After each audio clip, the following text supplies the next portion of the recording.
And then you had an accident. Did. Yeah. That was 2021? No, that was May of 2020. 7 weeks after the world shut down, I was out for a run because we were to get outside and move your bodies and meet your neighbors. Yeah. And Bill and I were running up a hill, and there was an intersection that we approached, and the pickup truck, the Chevy Silverado, was stopped in the right lane, and the light was red and the cross signal was white. And there was absolutely nothing about that situation that said I shouldn't cross the street, except for the fact that the driver decided to turn right on red as I crossed in front of his truck. And I ended up in the middle of the intersection with several hours later in a trauma room at a hospital being diagnosed with a spinal fracture.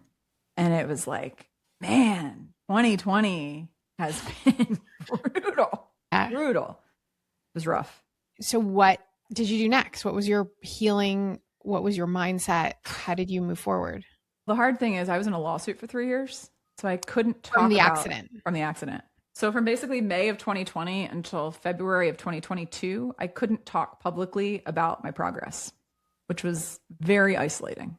I wasn't seeing people either. So it's like we all went into a cocoon and then we all came back out, and it's like, here we are, but I was in it. It was like a gauntlet, and I was in a back brace for 2 months. I was no bending, lifting, or twisting. I was in physical therapy twice a week while trying to run a business. 48 hours after the accident, I was on Zoom giving a presentation about building hope and resilience in the midst of uncertainty in a back brace. And I realized very quickly that I probably should have canceled that. But once again, we don't learn our lesson. I didn't feel like I could stop working because I was the primary earner and I was already resurrecting a business that had basically just been decimated. And I didn't feel like I could stop.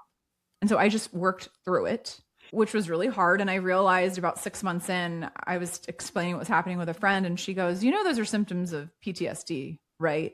And I realized I needed to get some help. And so I found a somatic therapist who was an absolute just gift of a human, came into my life at exactly when I needed her, took me through a bunch of different exercises that really started to catalyze and facilitate some of my healing and make me realize, oh my gosh, this thing totally disempowered me. And I need to find a way to process what happened. And it was grueling. I still see her. You see her in person or is it online? In person. And so she's also a Rolfer. So I get the myofascial release of Rolfing combined with the emotional release of psychotherapy, which is a super cool combination and very rare and unusual. And I just think of all the people that I've gotten to meet, my personal trainer who I connected with 3 years ago, who's helped me just completely change my body and rebuild trust in myself. Because it broke trust. Like when you're violated, I followed all the rules and I still got hurt. Yeah. It does something to you psychologically to cause you to not trust yourself or your environment. I needed to rebuild that and regain that to be able to move through the next season of my life. Yeah, the accident was rough, but it also catalyzed some other things that brought me a tremendous amount of joy that I don't think would have happened if the accident hadn't happened. Do you feel like you're fully recovered? Well, I won't ever be fully recovered because some of the damage was cartilage damage, like to my ankle. I had cartilage damage from how I landed. So cartilage doesn't get blood flow. So that's going to be what it's going to be. I stopped running. I lift and do yoga and walk and spin. Yeah. I don't run anymore. I've had to modify certain things of how I do what I do, but I would say I'm stronger physically. Usually the bar for an injury like mine is let's just get you back to baseline and be functional and manage pain. Are you in pain still? Do you still have pain? If I sleep on a mattress that's too soft, there's a lot that I can control.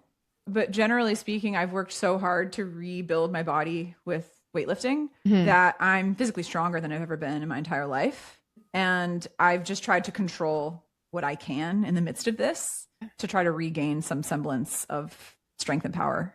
And then when did your music get so big that you were in Times Square? It was wild because when the pandemic started, I was posting little videos on LinkedIn of me singing like Hakuna Matata, what a wonderful phrase. Or I'd sing a video where I'd go on and do lean on me when you're not strong. And then people would book me. They'd be like, I saw your video of you singing Lean on Me on LinkedIn. Come speak at our leadership event. We're going to pay you $10,000. I was like, what? It's so bizarre. But people were encouraged by it. I was just doing it as an outlet for myself. And it really was bringing people joy.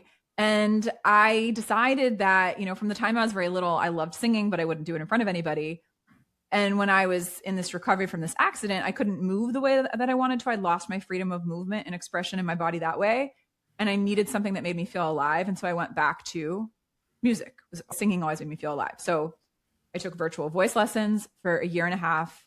And I think the important lesson in that is sometimes we do a thing because we have this big outcome that we expect is going to happen as a result of doing this thing. There's something that we're preparing for or working toward. And we forget that we can just do a thing because it brings us joy. Oh my gosh. Yes. This is the theme of my moment right now. And that's why I did it. Every Monday at 3:00, I got on with Mary Ellen and I would just sing stuff.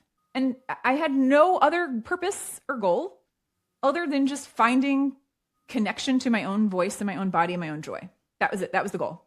And a year and a half after that, I'm still posting more stuff on LinkedIn. I'm posting full songs of covers of other people's things. And a coach that I work with on LinkedIn said, Rachel, you should record music videos. I was like, of what? She goes, covers of other people's stuff. Maybe do one a month. I was like, that sounds like a lot. So I find this guy, Leroy, that I knew from church, who had a degree in music composition. He was in an a cappella group, very accomplished musician, composer, just started a music production company. And I'm like, Leroy, let's get together and hang out to record covers, obviously, because I had no background in songwriting. I didn't play any instruments and I can't even read music. So that was about the extent of what I was going to do. And I go to my first session with him and he looks at me and he says, what do you want to write your first song about? Which felt like a totally ridiculous question to ask somebody who doesn't write songs. But again, an invitation is an indication of a qualification. He thinks I can do this. And I was inspired by a documentary I'd watched the night before, and it prompted me to say, if I were to write a song, I want to write a song about being somebody, because my whole life I felt like I had to prove and earn my somebodyness. And I know a lot of other people feel that way, or they wonder if they're somebody, they wonder if they matter, they wonder if they're enough. This is a message for that person. And he sits down at the piano and he starts playing this melody, and I'm like, wow, that's so beautiful.